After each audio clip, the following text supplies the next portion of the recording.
খাবার খাওয়ার সময় বাচ্চাকে 3টি আদব শিক্ষা দিন, বাচ্চার কপাল আল্লাহ রাব্বুল আলামিন খুলে দিবেন এবং ভাগ্য পরিবর্তন করে দিবেন। এই 3টি আদবের কারণে আপনার বাচ্চার জীবনে রিজিকের ইনশাআল্লাহ প্রাচুর্যের অভাব হবে না। আল্লাহ রাব্বুল আলামিন নিজে বিশ্বনবীর মাধ্যমে এই আমলগুলোর কথা জানিয়ে দিয়েছেন। তার মধ্যে 1 নম্বর যে আমলটা রয়েছে সেই আমলটা হচ্ছে খাবার খাওয়ার সময় যদি বাচ্চা খাবার ফেলে দেয় এদিকে সেদিকে, প্লেটের বাইরে যদি খাবার পড়ে, আপনি তাকে শিক্ষা দিবেন, বাবা এই খাবারটা তুমি তুলে খাও, কেননা এটা আল্লাহর দেওয়া একটা রিজিক, এটার মূল্যায়ন করে।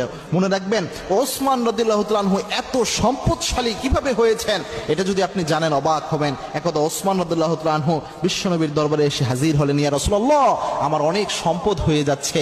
বর্তমান হিসাব করলে 1000 কোটি টাকার সম্পদের মালিক ছিলেন ওসমান রাদিয়াল্লাহু তাআলা আনহু। তিনি বললেন, ইয়া রাসূলুল্লাহ আমার অনেক সম্পদ হয়ে যাচ্ছে, কিয়ামতে এই সম্পদের হিসাব আমি কিভাবে দিব, আমি পেরেশান হয়ে যাচ্ছি, আপনি একটু আল্লাহর কাছে দোয়া করেন যেন আমার সম্পদ একটু কমে যায়। আল্লাহর হাবিব ওসমানকে বললেন, ওসমান তুমি যখন খাবার খাওয়া, উটের পিঠে উঠে খাবার খাওয়া। ওসমান রাদিয়াল্লাহু তাআলা আনহু উটের পিঠে উঠে খাবার খাওয়া শুরু করলেন। অনেক দিনে আমল করার পর বিশ্বনবীর দরবারে এসে হাজির, বসে বললেন, ইয়া রাসূলুল্লাহ কি এমন আমল দিলেন, এই আমল করার কারণে আমার সম্পদ কমবে তো দূরের কথা, আল্লাহ আমার সম্পদ আরো বাড়িয়ে দিচ্ছেন।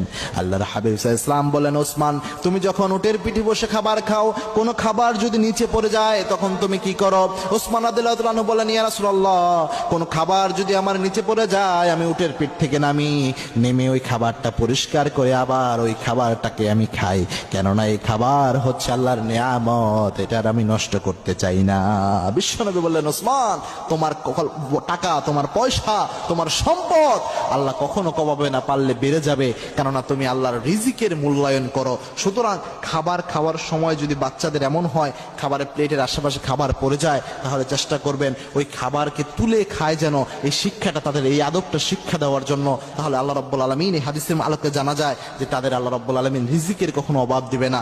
2 নাম্বার হচ্ছে খাবার শুরুতে বলবেন যে বিসমিল্লাহ অবশ্যই যেন পড়ে আল্লাহর নাম, এবং কি খাবার আসলে সামনে আসলে যে দোয়া রয়েছে এই দোয়াটাও যেন পড়ে, আল্লাহুম্মা বারিক লানা ফিমা রাযাকতানা ওয়া কিনা আযাবান নার, এরকম যে দোয়াগুলো রয়েছে এই দোয়াগুলো যেন পড়ে এবং বিসমিল্লাহ পড়ে। কারণ আল্লাহর হাবিব সাল্লাল্লাহু আলাইহি ওয়াসাল্লাম জানিয়েছেন যেই খাবারের মধ্যে বিসমিল্লাহ পড়ে খাবার খাওয়া হয় না ওই খাবারের মধ্যে কোনো বরকত থাকে না, এবং দুষ্ট জিন ওই খাবারে ভাগ বসায়। যে খাবার শুরুতে বিসমিল্লাহ বলা হয় না, বিসমিল্লাহ পড়তে ভুলে গেলে বিসমিল্লাহি আউয়ালিহি ফি আউয়ালিহি ওয়া আখিরিহি অথবা বিসমিল্লাহি ফি আউয়ালিহি ওয়া আখিরিহি এরকম দোয়া বিশ্বনবী সাল্লাল্লাহু আলাইহি ওয়াসাল্লাম জানিয়ে দিয়েছেন। বিসমিল্লাহি আউয়ালিহি ওয়া আখিরিহি পড়তে পারেন, বিসমিল্লাহি আউয়ালিহি ওয়া আখিরিহি পড়তে পারেন। সুতরাং খাবার খাওয়ার শুরুতে এই জিনিসটা আপনার সন্তানকে অবশ্যই মনে করিয়ে দিবেন, বিসমিল্লাহ যেন ভুলে না যায়। 3 নাম্বার হচ্ছে খাবার খাওয়ার শেষে অবশ্যই একটি দোয়া রয়েছে, যে দোয়াটি বুখারীতে হাদিসে এসেছে।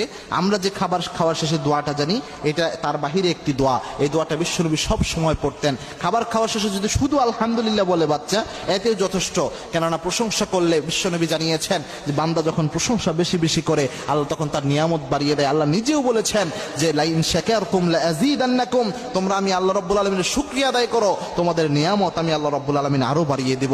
এবং এই দোয়াটা, যে দোয়াটা বিশ্বনবী ইসলাম নিজে শিক্ষা দিয়েছেন, আলহামদুলিল্লাহি হামদান কাসীরান তাইয়িবান মুবারাকান ফি গায়রা মাকফিয়ান ওয়ালা মুআদ্দাইন ওয়ালা মুস্তাগনা আনহু রব্বানা। বিশ্বনবী ইসলাম খাবার খাওয়ার শেষে এই দোয়াটা পড়তেন, আলহামদুলিল্লাহি হামদান কাসীরান তাইয়িবান মুবারাকান ফি গায়রা মাকফিয়ান ওয়ালা মুআদ্দাইন ওয়ালা মুস্তাগনা আনহু রব্বানা। এই দোয়াটা বিশ্বনবী পড়ে খাবার শেষ করতেন। সুতরাং এই দোয়াটা আপনার বাচ্চাকে শিক্ষাদান করবেন, এই দোয়াটা পড়লে অবশ্যই আল্লাহ রাব্বুল আলামিন তার রিজিক বাড়িয়ে দিবেন, এবং কি এই প্রশংসার কারণে আল্লাহ রাব্বুল আলামিন তার রিজিক বাড়িয়ে দিবেন।